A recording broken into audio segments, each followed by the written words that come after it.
Okay, okay guys, so ito ginabi na naman po tayo. Again, ayun po yung garden natin, ayun yung bahay, yung property, yung bundok.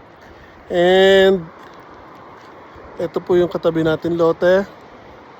Ayun po guys, so pangatlong araw ko na po nililinis yan. Makita nyo mga nakatumba yung puno, binubunot po kasi natin.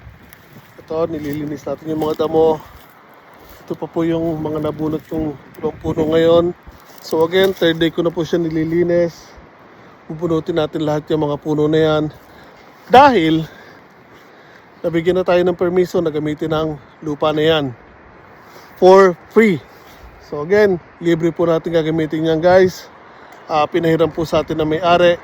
And bukod sa lote na yan o property na yan, tawid ng kalsada, ito pa po yung isa. So kanila rin po yan. So another 300, 600 square meters gagamitin natin for free.